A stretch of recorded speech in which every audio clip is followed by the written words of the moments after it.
Assalamualaikum warahmatullahi wabarakatuh. Jumpa lagi dengan saya di Avandi M Channel ya.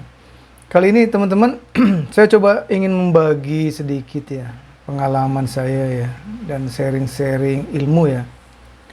Karena ini penting teman-teman, apalagi sekarang udah mulai memasuki musim hujan ya teman-teman ya. Nah, ini saya berbagi pengalaman menggunakan greenhouse ya, terutama menggunakan atap UV ya. Nah, ternyata teman-teman memang sudah lama sebenarnya memang di pasaran tuh terbagi dua teman-teman ya. Ada yang plastik UV-nya itu, jadi plastik UV itu untuk menutupi atap ya teman-teman, pakai plastik UV. Jadi di pasaran itu ada banyak plastik UV teman-teman, banyak dari bahannya, kemudian ukurannya juga beda-beda ya. Tapi yang saya ingin sampaikan di sini adalah mengenai plastik UV yang cahayanya masuk itu langsung atau directing, dan yang cahayanya masuk kemudian menyebar atau diffuser ya. Kalau bahasa Sunda nama diffuser gitu. Ya, kita mulai saja teman-teman ya, biar nggak terlalu lama. Oke, ini jadi ada dua tipe secara umum teman-teman ya. Ada banyak tipenya sebenarnya, ada dua tipe secara umum. Tapi yang saya ingin sampaikan di sini seperti yang pada gambar ini teman-teman, ada yang namanya efek radiasi langsung atau direct, kemudian lawan yang diffuse atau yang efek menyebar ya teman-teman. Ini seperti gambar di sini teman-teman, yang ini ketika dia radiasi matahari atau sinar matahari masuk ke dalam greenhouse, ini atap greenhouse teman-teman ya, maka sinar matanya itu langsung diluruskan ya, diluruskan masuk ya. Jadi cahaya masuk tidak terhambur ya, lurus.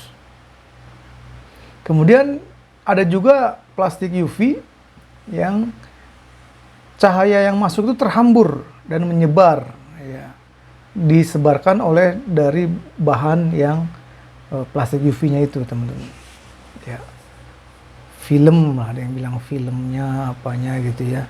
Saya nggak masuk ke materialnya teman-teman ya, ke depannya itu teman-teman. Jadi ada dua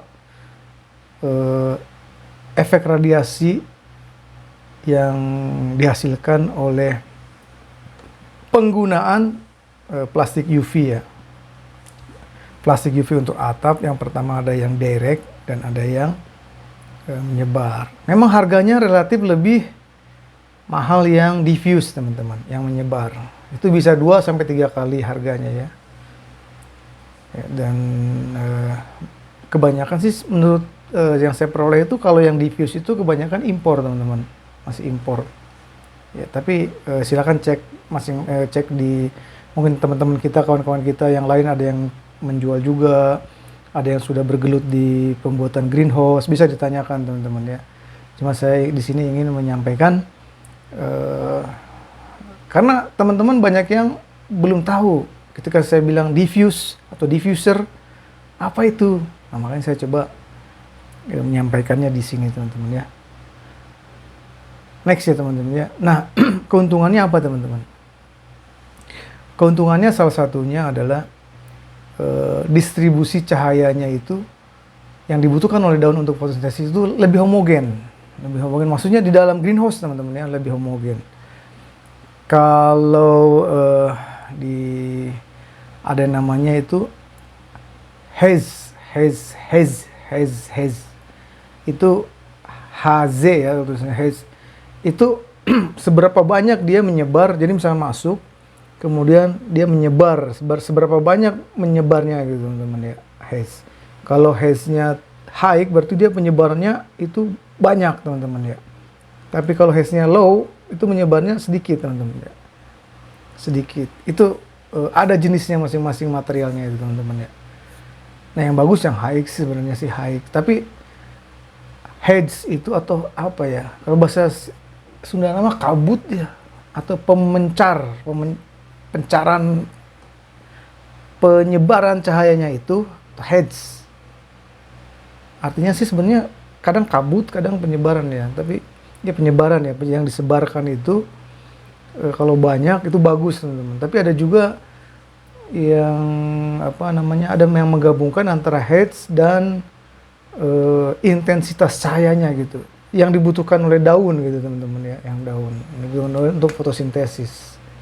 Percuma juga kan kalau dia headsnya tinggi tapi sinar yang masuk, radiasi yang masuk itu ternyata kebutuhan untuk fotosintesisnya tuh sedikit. Nah itu juga percuma, karena bagusnya kan banyak itunya, kemudian dia penyebaran juga banyak gitu penyebarannya. Tangkap nggak teman-teman? Kebutuhan sinar matahari itu yang dibutuhkan untuk fotosintesis daun itu sangat bagus, intensitas cahayanya gitu ya, bahasa orang kitanya lah, orang awam. Kemudian penyebaran juga luas gitu, itu bagus ya. Ketimbang penyebarannya luas tapi sinar matahari yang dibutuhkan, radiasi yang dibutuhkan oleh tanaman itu sedikit. Nah itu juga nggak bagus ya gitu teman-teman.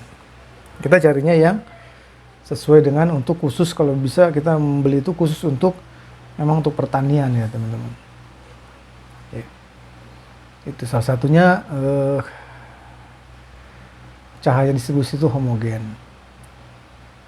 Kemudian teman-teman, dia meminimalkan bayangan di dalam greenhouse sehingga memperbanyak daun yang terkena sinar matahari. Jadi kalau direct teman-teman, kalau direct itu kan dia langsung tuh. Jadi kalau matahari dari sini, ini pohon ya teman-teman, pohon ya, pohon melon kita lah, pohon apa saja lah, paprika atau timun ya, atau tomat. Matahari dari sini pagi misalkan teman-teman, jam 10 ya, des ke sini kan. Kalau direct teman-teman ya, des sini lewat ya sini. Nah di sininya kan sisinya gelap teman-teman ya, gelap. Tapi kalau yang diffuse, des dia ke sini kena ini misalkan, dia nyebar teman-teman. Apalagi ada yang dikena sini nyebar ke bawah, jadi ke sini itu kena teman-teman. Jadi pagi itu yang sebelah sini, sisi gelap ini yang harusnya gelap itu kena teman-teman. Jadi kalau ada sinar matahari masuk ke sini, nah yang di sini tuh kena teman-teman, yang di belakangnya ini. Ya, harusnya kan dia bayangan ya, terhalang, kena bayangan daun-daun di depannya, dia kena. Nah itu lebih keuntungannya lebih bagus teman-teman. Terutama di musim hujan ya. Musim hujan tuh kadang kayak saya, kayak di tempat saya tuh kadang sore kan, mendung dulu tuh, mendung dulu. Jadi pagi tuh kena yang sisi timur teman-teman. Harusnya kalau yang direct itu dia akan kena ketika matahari sudah mulai di atas, sudah kena, baru dia kena dari sisi barat. Tapi di sini mendung teman-teman, mendung pun hujan, maka dia intensitas matahari yang kena ke sini enggak. Kemudian yang di sebelah sini juga nggak kena juga teman-teman. Jadi nanti akan ada dampaknya, nanti saya perlihatkan. Oke, nextnya salah satunya lagi adalah selain efek positif dari paparan cahaya yang lebih besar pada permukaan daun ya, karena dia menyebar itu tadi, maka suhu yang lebih seragam juga dicapai di dalam greenhouse ya. Jadi suhunya itu juga lebih seragam. Jadi kalau ini kan dia suhunya panasnya itu langsung direct ke daun ya teman-teman, just kena daun gitu. Dan ada yang kena daun langsung, ada yang sedikit, ada yang macam-macam. Tapi kalau ini merata sehingga suhu di dalam itu bisa seragam juga teman-teman ya. Seiring dengan penurunan transpirasi atau penguapan, dan stres tanaman juga berkurang teman-teman ya. Karena kan kalau direct itu panasnya satu fokus ke si daun itu, jadi dia kena panas, dia bisa stres. Kalau merata, semua daun kena panasnya, suhunya merata, jadi stresnya pasti berkurang. Ya, itu keuntungannya teman-teman. Dan yang paling penting ini sebenarnya teman-teman ya, keuntungannya pada tingkat produktivitas ya. Karena kan dia si cahaya bisa sampai ke dalam ya, ke dalam. Yang di bawah-bawah terutama tuh teman-teman ya. Biasanya kan kalau ada matahari ketutup ya, tertutup yang daun-daun di bawah, daun-daun tua itu. Ya di satu daun, sorry, daun satu pertama sampai ke 7 itu misalkan agak berkurang. Ternyata dari penelitian yang saya baca ini teman-teman, saya masukin ke sini. Misalkan paprika ya, ternyata dia meningkat 5-6%. Produksinya lebih banyak 5-6%. Kemudian mentimun teman-teman, dia meningkat jumlah panennya 7,8%. Dan peningkatan bobotnya, beratnya teman-teman, itu naik 4,3%. Lumayan lah teman-teman. 4,3% kalau kita nanam 1.000-2.000 tanaman, kan melon misalkan. Naiknya 4% aja ya, udah lumayan teman-teman. Kalau 1 kilo 1.000 4% itu 1.040 ya. Ya lumayan lah teman-teman naik. Kemudian, nah kalau berat rata-rata kalau nanam tomat katanya, dari penelitiannya itu naik hingga 8,5 gram, 8 gram lah, 10 gram. Ya bagus lah teman-teman itu. Ada peningkatan. Ya. Dan yang lebih parahnya lagi kalau misalkan gagal gara-gara musim hujan, sinar matahari kurang. Ya. Itu teman-teman jadi keuntungannya. Nah, kemudian dampak musim hujan nih yang saya alami sendiri teman-teman dari pengalaman saya ya. Ini ini kan ke sini tuh timur ya, matahari teman-teman. Ini barat ya, ke sini barat. Jadi matahari dari timur ke barat. Jadi buah melon saya yang sebelah timur itu besar-besar teman-teman. Nih, besar-besar. Sementara buah yang di sisi sininya sebelah ke arah baratnya ini kecil-kecil teman-teman. Padahal nanamnya kan sama, itunya sama. Nih kecil nih teman-teman. Ini yang menghadap ke timur nih. Ini sudah ini nih kecil-kecil teman-teman nih yang ini nih. Ya, ini sudah dipilih buahnya teman-teman. Dalam satu polybag itu kan 2 tanaman ya. Ngadapnya barat timur barat ya. Yang timur buahnya ketika kecilnya sama, polinasi itu sama kecilnya teman-teman, sama ketika pemilihan buahnya itu sama, seleksi buahnya. Tapi ketika udah seminggu, sehari, 2 hari, 3 hari, seminggu, itu yang besar ini doang teman. Yang ini tetap aja segini, sebesar telur. Ini gede gitu. Ya. Nah ini teman-teman, nah ini nih, yang terkena sinar matahari dari timur tuh besar, yang sore hari seperti ini kurang kecil. Nah, itu dampaknya, salah satu dampaknya kalau di musim hujan dan saya menggunakan direct ya, bukan diffuser atau bukan yang menyebar. Nah, dampak musim hujannya seperti ini teman-teman tuh. Ini yang menghadap ke timur besar-besar. Yang di sini temennya sebelah tetangganya ini kecil-kecil ya. Tadi saya lihat kan. Tuh, kecil-kecil teman-teman. Nih. Kecil-kecil. Ya, jadi ya rugi lah teman-teman. Nanam 800, misalkan 400-nya kecil-kecil, nggak berkembang. Jadi ya tahu sendirilah berapa kerugiannya ya. Misalkan ya 10 juta mungkin sekali nanam, 10 sampai 12 juta ya, lumayan kan. Nah seperti gini buahnya teman-teman, dia tidak membesar tapi malah menguning ya.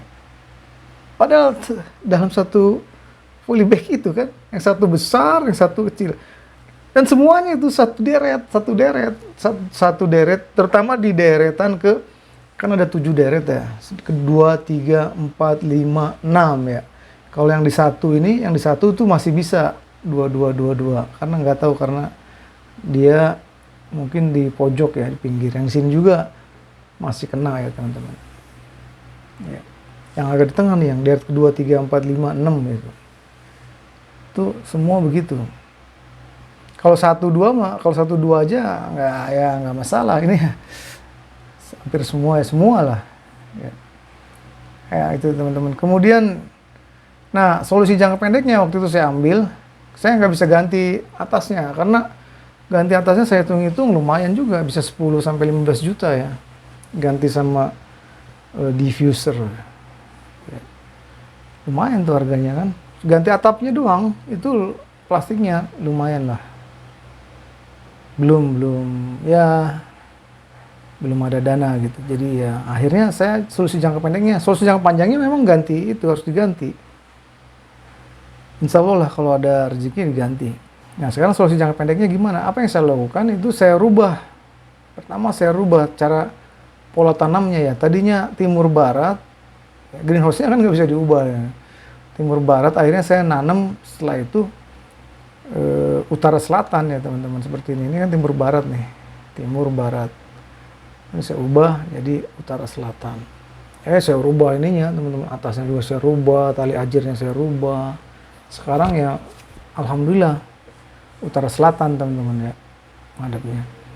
Tapi kalau diffuse lebih enak sebenarnya seperti ini ya, seperti yang ini ya,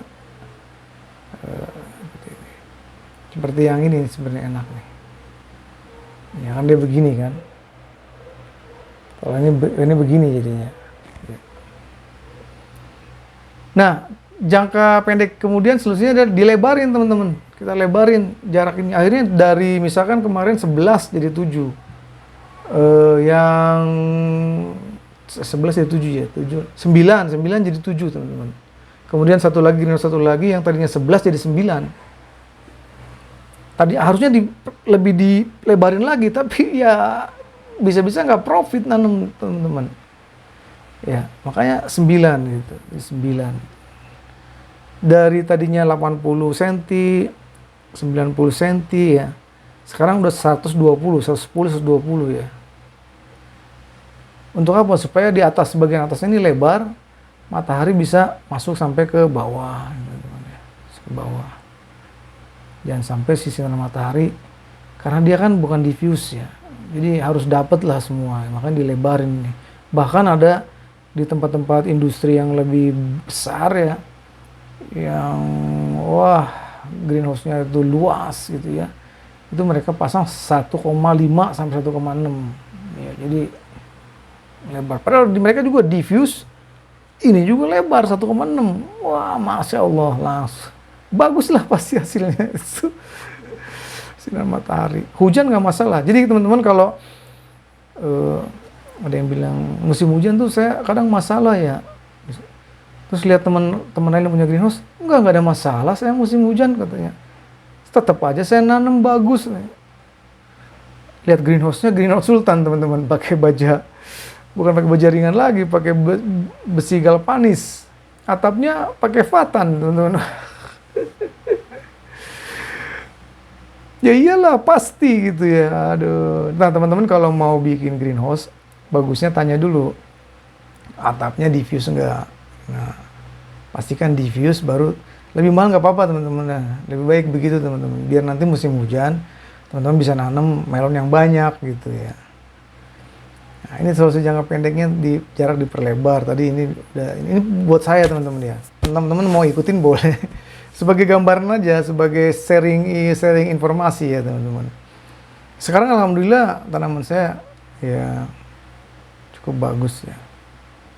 Kemudian satu lagi solusinya itu kalau terpaksa sekali teman-teman, hujannya luar biasa ya, terpaksa satu tanaman satu polybag ya teman-teman ya, supaya dia bisa mendapat matahari lebih banyak si daun-daunnya itu ya. Satu tanaman satu polybag, itu solusi jangka pendeknya. Kalau dia diffuse ya 2 pun masih oke ya, masih oke. Itu teman-teman ya, demikian ya, bukan kuliah lah ini ya, sharing informasi. Semoga membantu ya teman-teman yang punya pengalaman seperti saya, bisa di-share supaya teman-teman yang lain, petani-petani melon ya, bisa mendapatkan pengetahuan ya. Jadi mereka tidak salah dalam mengambil langkah. Biarlah saya yang salah, saya yang dapat pengalaman pahitnya gitu. Tapi nanti teman-teman yang baru-baru itu bisa dapat pelajaran sehingga ketika memulai memulai menanam menjadi petani itu minimal tidak banyak mengalami kegagalan atau kerugian. Demikian teman-teman. Wabillahi taufiq wal hidayah. Assalamualaikum warahmatullahi wabarakatuh. Salam Petani Indonesia.